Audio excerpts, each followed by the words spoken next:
लिया वेद के माध्यम।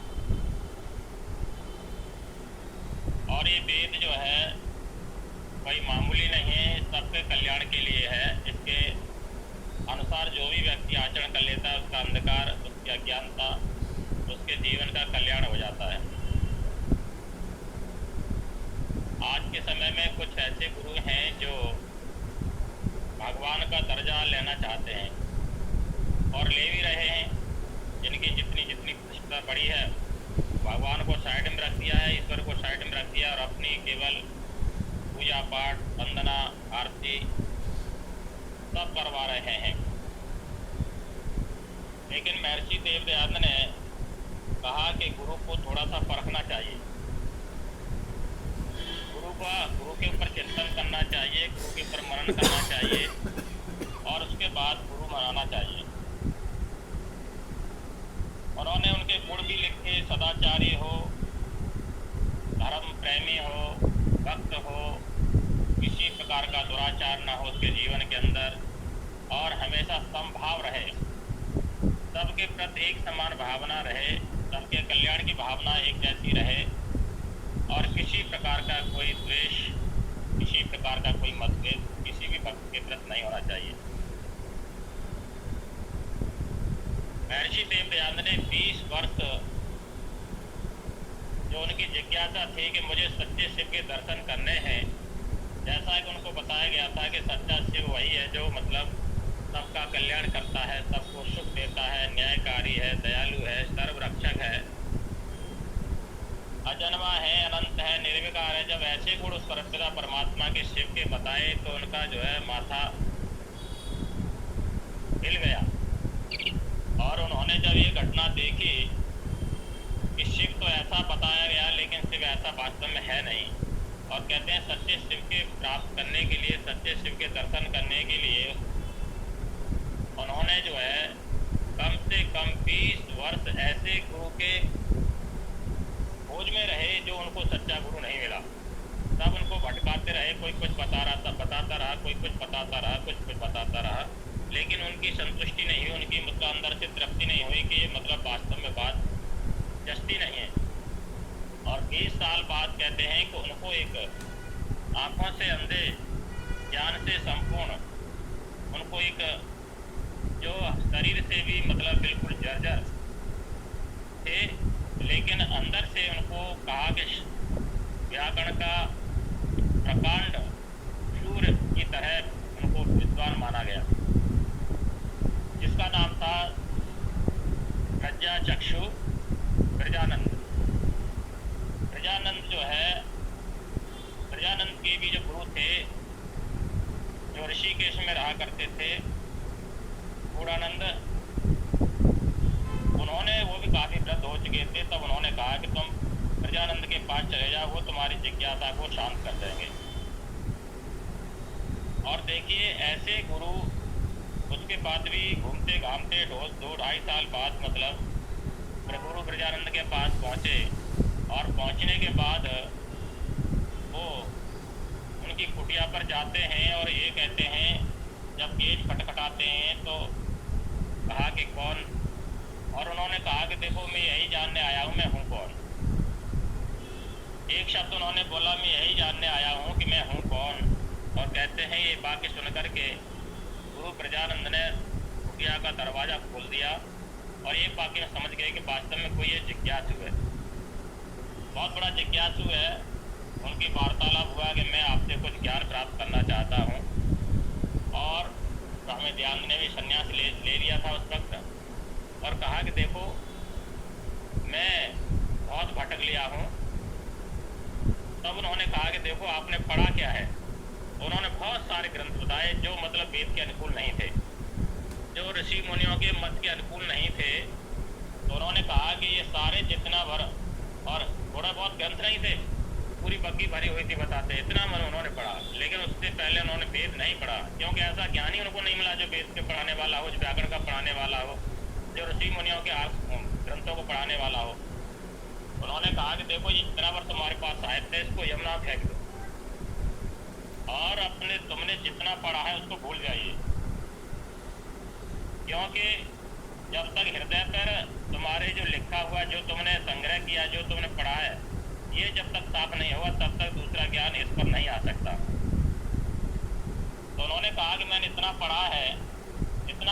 पट्टिका है मैं कैसे भूल सकता हूँ। तो कहते हैं कि उन्होंने एक क्षण अपने को झाँका और उन्होंने कहा कि मैं सारा यमुना में फेंक दूँगा, और कहते सारा यमुना में फेंक दिया सारा शायद उन्होंने, और कहा कि मैंने भी अपने हृदय को साफ कर लिया है, मेरे हृदय रूपी जो पट्टिका है इसको मैंने साफ कर लिया और मैं नए सिरे से ज्ञान प्राप्त करूँगा। इसलिए कोई मामूली बात नहीं होती। तो उन्होंने कहा कि देखो आप सन्यासी हैं, मेरे पास तो इतनी सुविधा भी नहीं होती, ये इतने बच्चे हैं इनका ही खान पीन नहीं होता। उन्होंने कहा मैं सब अपनी व्यवस्था कर लूँगा और मुझे आपसे ज्ञान प्राप्त करना है। तो उन्होंने देख लिया कि मतलब स्वामी जी दयानंद ने भी देख लिया कि ये मौका चला गया, दोबारा पता नहीं ज़िंदगी में मौका आएगा नहीं आएगा, मैं 20 वर्ष से भटक रहा हूँ और सच्चा गुरु मुझे नहीं मिला है। तो उन्होंने कहा ये मौका अगर निकल गया तो फिर पता नहीं कितने साल और मुझे भटकना पड़ेगा, तब जाके मुझे सच्चा गुरु मिलेगा। तो उन्होंने कहा मैं सारी व्यवस्था अपनी कर लूँगा और आप मुझे केवल ज्ञान दीजिए, मैं आपके चरणों में रह करके ज्ञान अर्जित करना चाहता हूँ। तो देखिए स्वामी दयानंद ने उस वक्त इतनी परिस्थितियाँ थीं कि स्वामी दयानंद ने कई महीने तो चने चबा करके वक्त काटा। दीपक के जो मिट्टी का तिल का दीपक जलता था वो किसी मतलब व्यापारी ने दिया, वहाँ के ने। खाने की व्यवस्था किसी ब्राह्मण ने की। इस तरह से उन्होंने 2.5 साल मतलब वहाँ मथुरा में रह करके गुरु प्रजानंद के चरणों में रह करके नित्य व्रत ज्ञान प्राप्त किया करते थे। तो उन्होंने 2.5 वर्ष के अंदर मार भी खाई, डंडे भी खाए और सब कुछ अपने को समर्पित कर दिया कहते हैं। और चलते वक्त में लेकिन ज्ञान से इतने परिपूर्ण गुरु ब्रजानंद थे कि उन्होंने उसके अंदर कूट कूट के ज्ञान भर दिया। क्यों भर दिया? क्योंकि ऐसा शिष्य मुझे आज तक नहीं मिला और इस शिष्य से कुछ न कुछ मतलब कोई बड़ा काम कराना है। और बड़ा काम क्या था कि जो अंधकार हमारे देश के अंदर फैला हुआ था, हमारे इस देश के पूरे संसार में अंधकार फैला हुआ था, जो ऋषि मुनि परंपराओं से लोग भटक गए थे, जो वेद की मर्यादाओं से भटक गए थे, जो अंधकार में पाखंड में अनेक तरह से मतलब लुट रहे थे और लूटे जा रहे थे, ऐसे इन प्रवृत्तियों को दूर करने के लिए स्वामी दयानंद को तैयार किया हर तरह से कि इसको कहीं मार खानी न पड़े, किसी के सामने झुकना न पड़े, किसी के सामने नतमस्त न होना पड़े, जिसकी हार न हो कहीं भी संसार में। ऐसा उनको जो कम से कम 12-14 साल लगते हैं वेदों को पढ़ने के लिए, शास्त्रों को पढ़ने के लिए, उन्होंने 2.5 साल के अंदर उनको कूट के हर तरह से उनको परिपक्व कर दिया। और कहते हैं जब चलने का वक्त आया तो उन्होंने दक्षिणा में क्या मांगा। देखिए उस गुरु की क्या दक्षिणा थी। आज के गुरुओं को तो दक्षिणा बहुत मोटी चाहिए, मोटे शिष्य चाहिए, मोटे उनका भक्त होने चाहिए, जो कितना माल दे सकते हैं, कितना आश्रम बना सकते हैं, कितना क्या कर सकते हैं, ये जिज्ञासा होती है बड़े भक्तों से। लेकिन उस व्यक्ति ने उस शिष्य से क्या मांगा कि मुझे तो, क्योंकि वो जानते थे कि मतलब ये लौंगे ज़्यादा मतलब पसंद किया करते, तो कहते हैं मांग करके भी किसी से वो लौंग लेकर के आए। और जब उन्होंने उनके चरणों में रखे कि गुरुजी आज मेरा विदाई का समय है, मैं दक्षिणा में लौंगे लेकर के आया हूँ, ये लौंगे हैं मेरे पास और तो कुछ नहीं है। तो गुरु प्रजानंद ने कहा कि देखो मैंने इतनी मेहनत की है, मैंने आपको इतना ये ज्ञान दिया है, क्या मेरी ये मेहनत ये लौंगे लायक ही है? उन्होंने कहा कि मेरे पास तो लौंग है, जो भी मेरे पास है वो आपके लिए समर्पित है, जो भी आप आज्ञा करेंगे मैं उसको समर्पित कर दूंगा।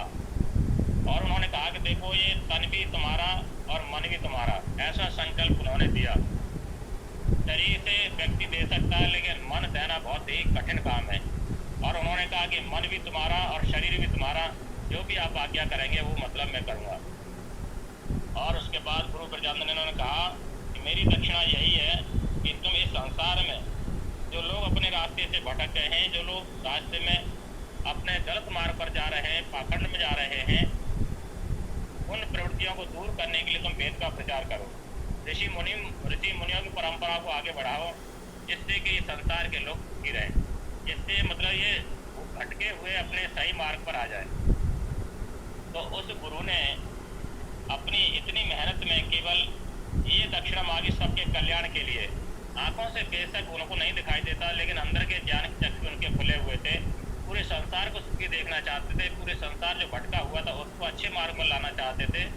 इसलिए स्वामी दयानंद ने उनको जो है चुना और फिर उन्होंने प्रतिज्ञा की मैं जीवन पर्यंत मतलब वेद का प्रचार करूंगा, ऋषि मुनि परंपराओं का प्रचार करूंगा और मैं कभी भी पीछे नहीं हटूंगा। लेकिन उन्होंने एक बात और कही कि देखो, जो मैंने तुम्हारे को सिद्धांत दिया है, जो मैंने वेद की बात आपको बताई है, इस बात से सिद्धांत से कभी भी समझौता मत करना, क्योंकि ये फूलों का मार्ग नहीं है, कांटों का मार्ग है। इसमें बहुत सारी आपको परेशानी आएंगी, बहुत सारे आपको संघर्ष करना पड़ेगा, बहुत सारी आपको विपत्तियों का सामना करना पड़ेगा। तो ऐसा उन्होंने भी आदेश दिया। लेकिन उनके जीवन में अनेक प्रकार के कष्ट आए, लेकिन उन्होंने कभी भी स्वामी दयानंद ने मुड़ करके नहीं देखा और उन्होंने एक ही गुरु का आदेश पालन करते हुए जीवन पर्यंत वेद का प्रचार, ऋषि मुनियों की परंपराओं का प्रचार, उस परमपिता परमात्मा का वाणी का प्रचार करते हुए थोड़े से समय में संसार से विदा हो गए और सारे मनुष्य मात्र के लिए कल्याण की कामना से उन्होंने, चाहे राजा हो, चाहे भिखारी हो, चाहे कोई छोटा हो, चाहे बड़ा हो, सबके बीच अपनी बात रखी। चाहे मुस्लिम हो, चाहे जीन हो, चाहे ईसाई हो, चाहे कोई भी हो, सबके बीच में गए और सबको अपनी बात बताई। यही बात आपको अच्छी लगती है तो मानो, नहीं अच्छी लगती है तो मत मानो। ये आपके बुद्धि पर डिपेंड करता है। इसलिए ऐसा गुरु संसार में गिने चुने गुरु हैं हम देखें तो, लेकिन ऐसे गुरु मिलना बहुत ही हम लोगों का सौभाग्य प्राप्त होता है कि हमें ऐसे इस भारतवर्ष में ऐसा सन्यासी मिला, ऐसे महापुरुष मिले जिन्होंने विश्व के कल्याण के लिए, सब मनुष्य मात्र के लिए सर्वे भव सुखना का नारा, सभी सुखी रहें, कोई दुखी ना रहे संसार के अंदर, ऐसी भावना लेकर के ऐसे गुरुओं का हम हमेशा उनका प्रचार प्रसार, उनकी आज्ञाओं का पालन करके अपने जीवन को सार्थक बनाएं, जिससे कि हम कुछ हमारे जीवन सार्थक बने, हमारा ये जीवन अच्छा बने और हमें फिर ये जीवन मनुष्य का मिले, जिससे कि मतलब हमें इस तरह से श्रेष्ठ कार्य करते हुए हमारा जीवन व्यतीत हो। इस ऐसे गुरुओं को हम बार बार नतमस्तक करते हैं, उनका हमारे ऊपर ऋण है। उस ऋण को इसी तरह से योग के माध्यम से, यज्ञ के माध्यम से, सत्संग के माध्यम से, अच्छी वेदवाणी के माध्यम से हम प्रचार प्रसार करते रहे, तो कुछ हम उनके ऋण से ऋण हो सकेंगे। इन्हीं शब्दों के साथ मैं आप सबका बहुत बहुत धन्यवाद करता हूँ। ओम शांति। शांति पाठ करा दें आचार्य जी। ओम देव शांति अंतरिक्षगम शांति पृथ्वी शांतिरापः शांति औषधया शांति वनस्पतया शांतिर्विश्वे देवा शांति ब्रह्म शांति सर्वगम शांति शांतिरेव शांति सामा शांतिरेधि। ओम शांति शांति शांति। ओम सर्वे भवन्तु सुखिनः, सर्वे सन्तु निरामया, सर्वे भद्राणि पश्यन्तु मा कश्चित् दुःखभाग् भवेत्। समय थोड़ा ज़्यादा हो गया है, कोई बात नहीं। सभी का धन्यवाद जुड़ने के लिए। शाम को 5:30 बजे फिर मिलेंगे। इतना अच्छा सत्संग करा आपने, इतना अच्छी बात बताई। टाइम की कोई बात नहीं, तो हम फिर मिलते हैं, शाम को मिलेंगे। अभी तो सुबह का टाइम है आपका। हाँ, फिर शाम को मिलते, सुबह होगी। आपका रात का टाइम होने वाला है, आप आराम करें, हम लोग अभी अपने काम में लगें। सभी लोग स्वस्थ रहें, मस्त रहें और हंसते रहें। उसके साथ ही अच्छा नाश्ता करें और सारा दिन आराम करें। जिन्होंने काम पे जाना है काम पे जाएं। नाश्ता तो बनाना पड़ेगा भाई साहब, एक तो बहुत अच्छा मुंह माउथ वाटरिंग जिसको कहते हैं ना, देख के मुंह में पानी आ जाए। शुक्राना करते हैं, गुरु जी के यहाँ से आए हैं। शुक्राना, मालिक का शुक्राना, राजेश भाई का शुक्राना, जो हम सब जोड़े हैं यहाँ पे। चलिए, जो हम बात कर रहे हैं बैठ के, तो फाइनली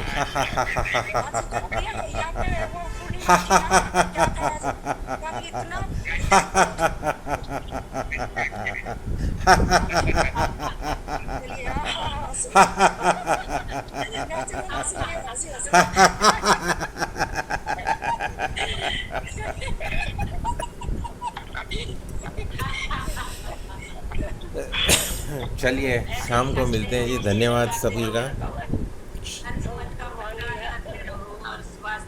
आज हमारा सेशन 2 घंटे चला है, 8 बजने वाले हैं, 2 मिनट रह गए हैं।